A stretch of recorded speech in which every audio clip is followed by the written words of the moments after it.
ఇక కాంగ్రెస్ పరంగా ముచ్చట్లు చూసుకుంటే కాంగ్రెస్ ఎంపీ టికెట్ల కోసం వారి వారి కుటుంబాల్లో ఎంపీ టికెట్ ఇవ్వట్లేదనే ఒక ఆవేదనతోటి వారి దాంట్లో వారి మంత్రులకు ముఖ్యమంత్రులకు విపరీతమైన లొల్లులు జరుగుతూ ఉన్నాయి. దాని వెనుక వెంబడించి తెలుసుకుంటే అది పూర్తి స్థాయిలో సీఎం రేవంత్ రెడ్డి తమ్మునికి ఇవ్వలేదని, రెడ్డికి ఎంపీ టికెట్ ఇవ్వలేదని, ఇటు మంత్రుల యొక్క ఇంట్లో టికెట్ ఇవ్వలేదని అదే ఒక ఆవేదనతోటి వీళ్ళు నానా రకాలుగా పోట్లాడడం జరుగుతుంది.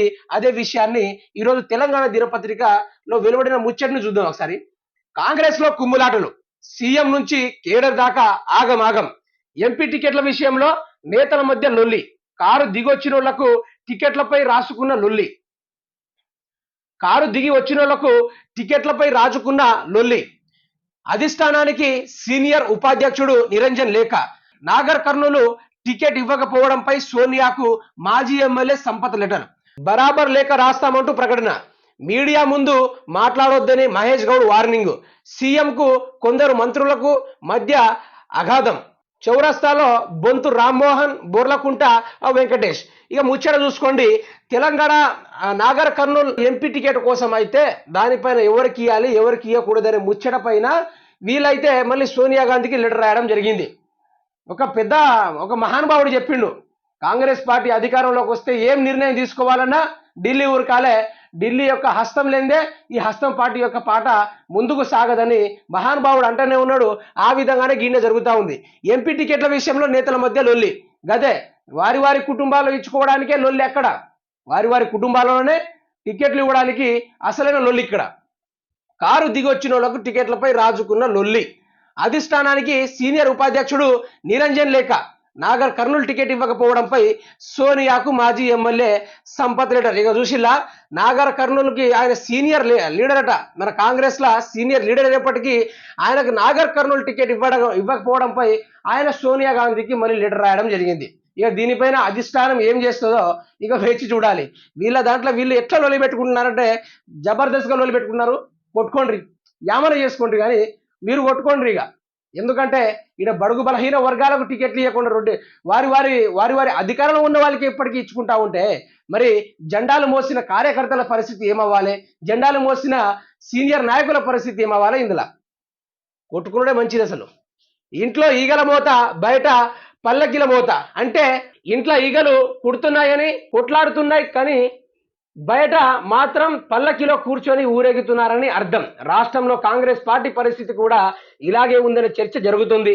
పార్టీలో జరుగుతున్న కుమ్ములాటల కారణంగా రాష్ట్రంలో అధికారంలో ఉన్నామనే సంతోషం లేకుండా పోతుంది. పార్టీలో ఉన్న వాళ్ళే అంటున్నారు, ఎవరిని పలకరించినా నువ్వెంత అంటే నువ్వెంత అనే అంటున్నారు.